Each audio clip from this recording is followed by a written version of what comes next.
can still smell the rotting violets whenever I close my eyes. But that's not what keeps me up at night. It's the way Danny smiles now. Like he's reading instructions on how to move his face from a manual written in a dead language. If you grew up in Heather Creek, you knew about the Hollows. Every small town has a place like it. A stretch of dense, tangled woodland that the local council ignores and the parents warn you about with vague threats of drug addicts and wolf traps. Naturally, that made it the premier destination for every bored 17-year-old within a 10-mile radius. It was our sanctuary, a cathedral of pine needles and illicit Milwaukee's best, where the only law was don't burn the forest down and don't get caught. There were 4 of us that night. Me, Riz, Sarah and Danny.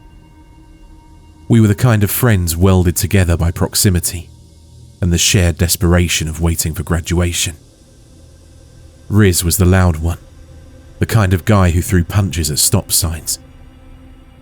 Sarah was the brains, the one who'd already mapped out her escape route to a college in Boston.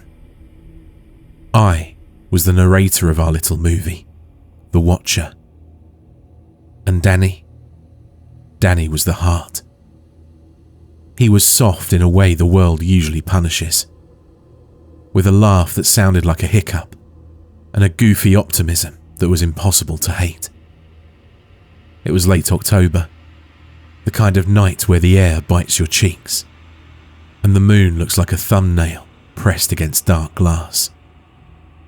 We were camped out in our usual clearing, a patch of flattened grass about a mile past the old fire trail. Riz had pilfered a frisbee from his little brother's toy chest, one of those glow-in-the-dark ones, and we were tossing it around in the gloom, navigating by the cherry-red embers of our cigarettes and the pale green arc of the plastic disc. "Heads up, Space Cadet," Riz shouted, launching the frisbee with way too much torque. It sailed over my head, bypassing Danny entirely, and hooked sharply to the left. It vanished into the tangle. That's what we called the western edge of the Hollows, a dense thicket of briar, poison sumac, and ancient oaks that looks like they'd been twisted by arthritis. No one went in the tangle. It was too dense, too dark, and it smelled like stagnant water, even in the height of summer. "Smooth, Riz," Sarah sighed, blowing a plume of smoke towards the stars. "Go get it." "No way," Riz scoffed, cracking open another lukewarm beer. "That place is Tick City. I ain't getting Lyme disease for a $2 piece of plastic." "It's my brother's favourite," Danny said. He stood up, brushing pine needles off of his jeans. "I'll get it. I've got the flashlight." He clicked on the flashlight he kept in his truck. Danny was always prepared, and aimed the beam at the wall of brush. The light struggled to penetrate the weave of thorns. "I'll come with you," I said, mostly because I didn't want Danny getting lost, and partly because the woods felt weird tonight. We pushed into the tangle. It fought back immediately.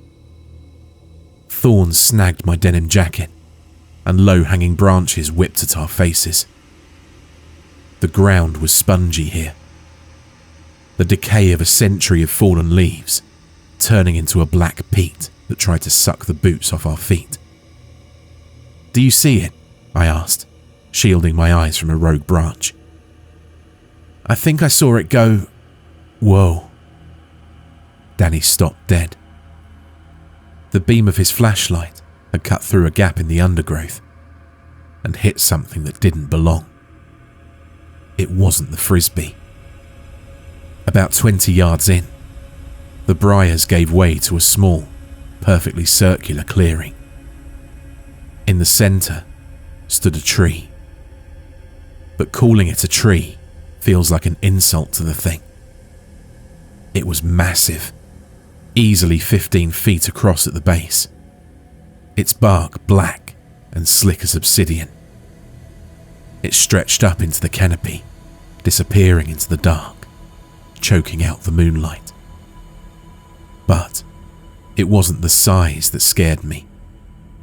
It was the light. Veins of bioluminescent blue pulsed beneath the bark, throbbing in time with a heartbeat I could feel in the soles of my feet. And in the centre of the trunk, framed by the gnarled wood, was a door. It wasn't a door attached to the tree. It was carved from it, yet distinct, separated by a hairline fracture that glowed with that same sickly, beautiful blue light. "What is that?" Danny whispered. The beam of his flashlight wavered. "I don't know," I said, my voice sounding small. "We should go back. Forget the frisbee." "Mike, look at the writing," Danny said, stepping closer. "Danny, don't." He ignored me. He walked towards the black tree as if he were on a conveyor belt. I followed, fighting the urge to turn and sprint back to the safety of the fire. Above the arch of the door, carved deep into the wood, were symbols. They weren't English or Latin or anything I'd seen in history class. They looked like angles that hurt your eyes if you stared too long. Spirals that seemed to twist inward forever. They were glowing with a strange hum. Riz and Sarah crashed through the brush behind us. "Yo, what's taking so—" Riz cut off. I heard the distinct sound of his beer can hitting the soft earth. "What the hell?" "Is that actual radioactive waste?" Sarah asked, her voice trembling. She moved up beside me, grabbing my arm. Her grip was tight enough to bruise. "Mike, why is it humming?" "We found it like this," Danny said. He was standing right in front of it now, his hand hovering inches from the wood. The blue light washed over his face, making his eyes look dark. "Danny, get away from it," I warned, stepping forward. "This isn't right. It's not right." "It's warm," Danny murmured. He sounded dreamy, sedated. "It's calling." "Nothing is calling, man," Riz said, his bravado cracking. "It's some weird government thing or a prank. Let's get the hell out of here." "I just want to see," Danny said. Before I could lunge for him, before I could grab the collar of his jacket and yank him back into the sane, rational world, he reached out and wrapped his fingers around a protrusion in the wood. A natural knot that served as a handle. The sound was deafening. It was the sound of a glacier cracking, and something that was incredibly wrong in this place. The door swung inward. It shouldn't have been possible. The tree was solid. We could see the curve of the trunk. But the door opened into a space that was bigger than the tree. Much bigger. A gust of wind hit us, but it didn't smell like the woods. It smelled of burnt sugar. Inside, it wasn't dark. It was blinding. Swirls of impossible colours. Colours that I can't name because the human eye isn't supposed to see them. Danced in a void that stretched out to infinity. There was a staircase, I think, or maybe a bridge.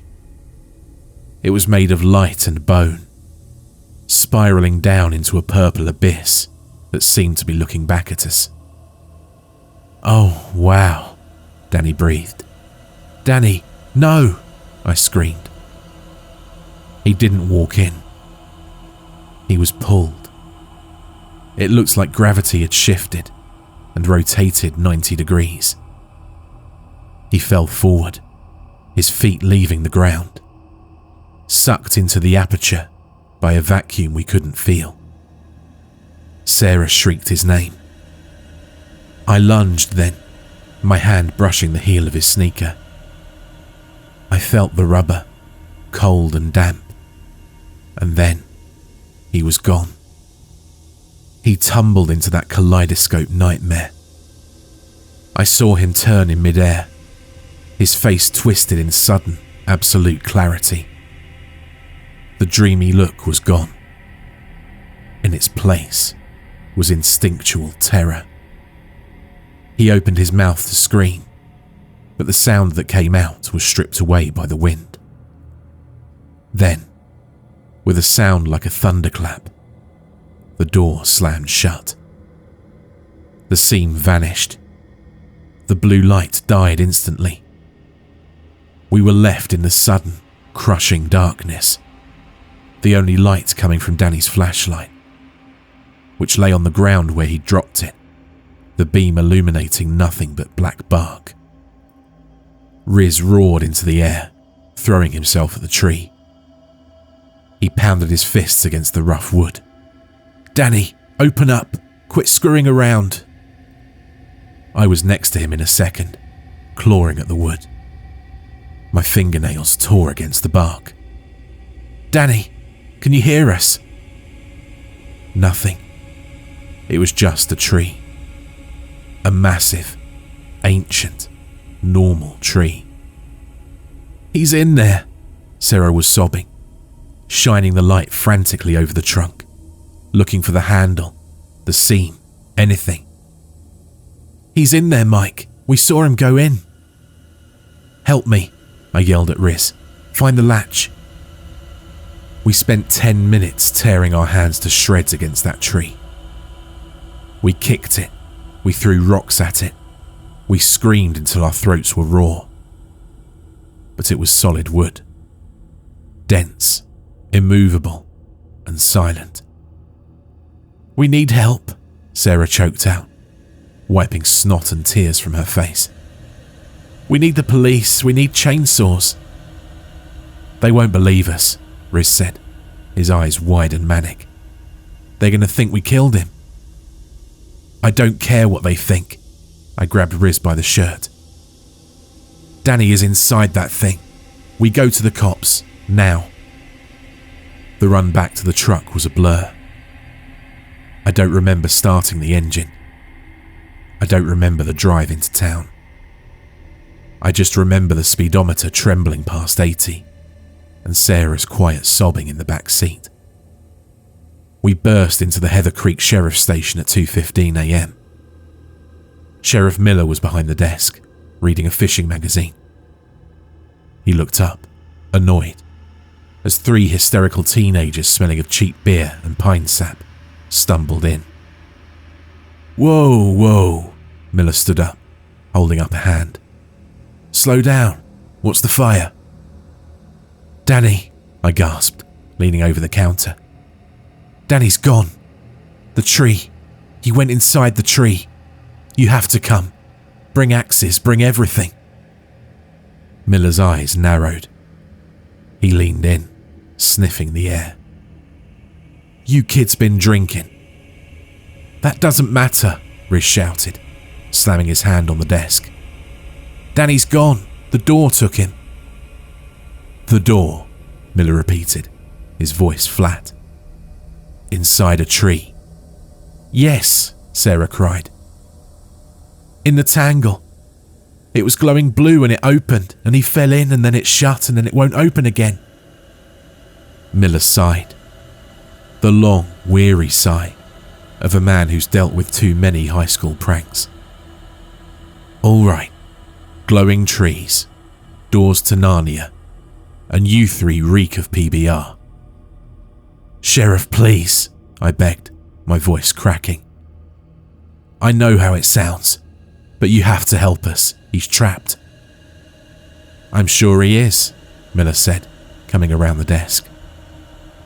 "Or he wandered off to take a leak and passed out in a bush because he's just as drunk as you are." He didn't listen. Why would he? We were the town's screw-ups. high on adrenaline and panic, spinning a story that sounded like a bad acid trip. He radioed a deputy to go and check the area, but he didn't let us go back. "Drunk tank," Miller ordered. "Call your parents in the morning. We'll look for your friend. He'll probably wander home by sunrise with a headache." They separated us. I spent the night in a cell with a concrete bench, listening to Riz screaming at the deputies down the hall until he lost his voice. I didn't sleep. Every time I closed my eyes, I saw that horrible look on Danny's face right before the door sealed. Terror. He'd seen something in that split second. Something that broke him. I prayed to a god I hadn't spoken to in years that the air inside the tree wasn't toxic. I prayed there was air at all. I imagined Danny in the dark, pressed against the wood, screaming for us. Morning came, with a cruel, bright sun that highlighted the grime on the cell floor. My mum was there, looking disappointed and tired. Riz's dad was yelling. Sarah's parents were crying. We stuck to the story. We didn't care about the grounding, the suspension, or the criminal record. We just kept saying, the tree, the door, Danny. By 10 a.m, the search party had returned. Sheriff Miller came to the holding area, looking less annoyed and more confused. "We found the clearing," he said, looking at me through the bars. "Found your beer cans, found the frisbee." "And the tree?" I asked, gripping the cold steel. "Did you cut it open?" "We examined the tree, son," Miller said gently. "It's a big oak, old as dirt, but there's no door. It's solid wood. We even had the fire boys bore a hole to check for a cavity. Nothing. Solid heartwood." "No," I whispered. "You missed it. You have to look for the runes." "There are no runes," Miller said, his patience fraying. "Look, Mike, we're listing Danny as a missing person. We've got dogs out there now tracking his scent. But the dogs, they lost the trail right at the tree. Like he vanished. Because he went inside." "Stop it," Miller snapped. "Enough with the sci-fi crap. If you guys did something to him, if this was an accident and you panicked, you need to tell me now." The implication hit me like a physical blow. He thought we'd killed him. They released us an hour later, pending further questioning. The town felt different as we walked out into the sunlight. "We have to go back," Sarah said. Her eyes were red-rimmed and puffy. "We have to find a way to open it." We drove back to the hollows. We didn't care about the parents or the police. We parked the truck and ran through the tangle, ignoring the thorns that tore at our clothes. The clearing was quiet. Police tape fluttered in the breeze. The massive black tree stood in the centre, impassive and ancient. It looked normal. The bark was rough and craggy. There was no blue glow, no hairline fracture. I ran my hands over the spot where the door had been. It was just wood. Rough, mossy wood. "It was here," Riz whispered, tracing a line on the bark. "Right here." I pulled out my pocket knife and stabbed the tree. The blade sank in an inch. I pried a chunk of bark away. Underneath, it was pale, moist wood. Normal oak. "It's gone," I said, dropping to my knees. The hopelessness washed over me, a tidal wave of grey water. "It's just gone." We sat there for an hour, waiting for the blue light to return, waiting for a sound. But the woods were just woods. The magic, the horror, the door. It had folded itself away, taking Danny with it. Eventually, the sun began to dip. We couldn't stay. If we stayed, we'd lose our minds. "We have to tell his mum," Sarah said. "We have to tell her we lost him." The drive to Danny's house was a funeral procession. The radio was off. The silence in the cab was heavy enough to crush a skull. We pulled up to his house, a white ranch-style place with a peeling picket fence. His mum's car was in the driveway. "I can't do this," Riz said, his hand shaking on the steering wheel. "We have to," I said. I opened the door and stepped onto the gravel. I looked up at the house, bracing myself for the screaming. But then, I saw him. Sitting on the porch swing, swaying gently back and forth, was Danny. He was wearing the same clothes, the denim jacket, the band t-shirt. He had a glass of lemonade in his hand. "Danny?" Sarah breathed. We ran. We scrambled up the driveway, tripping over each other. "Danny!" I yelled. "You're alive! Oh my God, you're alive!" He looked up as we bounded up the porch steps. He smiled. That was the first thing that felt wrong. Danny's smile was usually crooked, showing a chipped incisor from a skating accident in 5th grade. This smile was perfect, symmetrical. It felt off. "Hey guys," he said. His voice. It was Danny's voice, pitch perfect. But there was no breath behind it. It sounded like a recording played over a high-fidelity speaker. "Where were you?" Riz grabbed him, shaking his shoulders. "Where the hell were you? We went to the cops, we thought you were dead." Danny didn't flinch from the shaking. In fact, he didn't react at all. He just kept staring at us with those wide, unblinking eyes. "I walked home," Danny said. "You walked?" I asked, stepping back. The hairs on my arms were standing up. "Danny, the dogs lost your scent. The door. We saw you go in the door." Danny tilted his head. The movement was smooth. Too smooth. "I got lost. Then I found my way out. Then I walked home.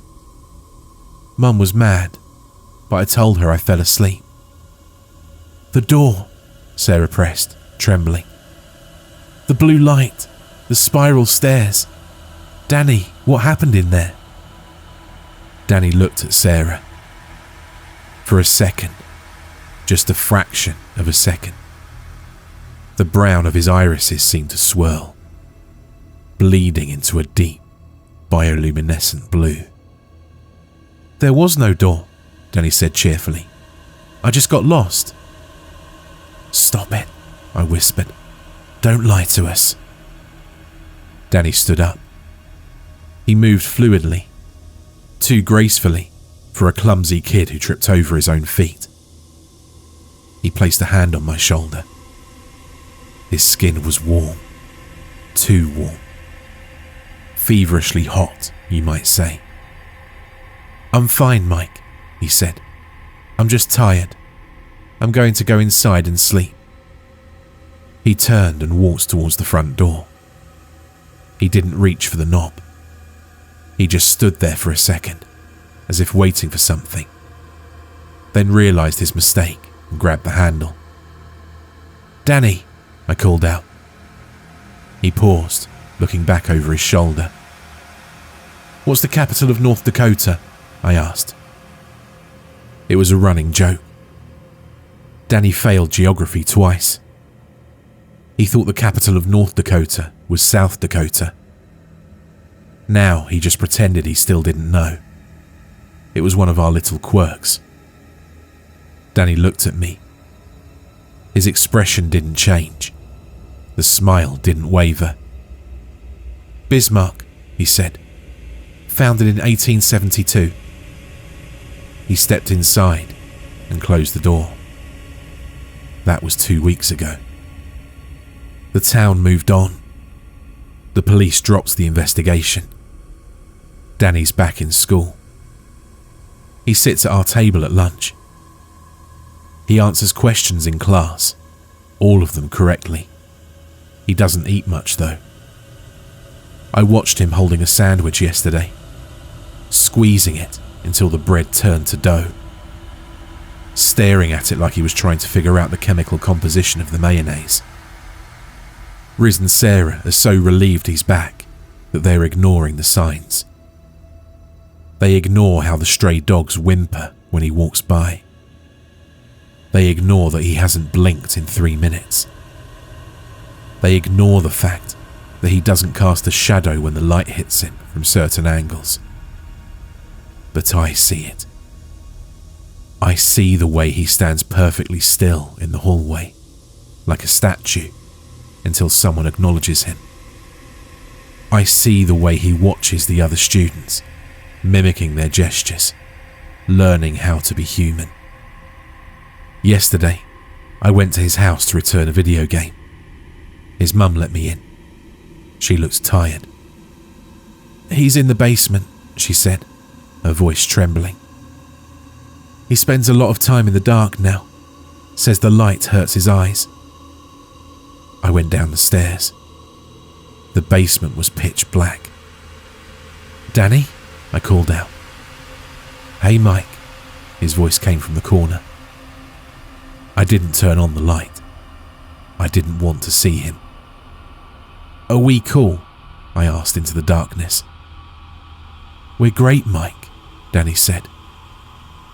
But the voice came from directly behind my left ear. He'd moved across the room in total silence in less than a second. I felt his breath on my neck. It smelled of rotting violets. I learned so much in there, Mike, he whispered. The geometry is beautiful. You should have come with me. The things that live in there, they're so hungry. They were so happy to find a way in. I froze. A way in, I choked out. I'm the door now, Mike. The thing that sounded like Danny whispered. I could hear the smile in his voice, wider than any human mouth should allow. And I'm going to open for everyone. I ran up the stairs. I ran out of the house. I haven't been back. I sit in my room with the lights on and a heavy dresser pushed against the door. I know it won't matter. I look out of my window at the tree line of the hollows. The wind is blowing tonight. The trees are swaying. And in the distance, towards the tangle, I can see it. A faint, pulsing blue light. It's not coming from the tree anymore. It's coming from Danny's bedroom window. And it's getting brighter. I hope you enjoyed tonight's terrifying creepypasta. If you're looking for another chilling story, check out this video about someone's friend who goes missing and also comes back changed. See you next time.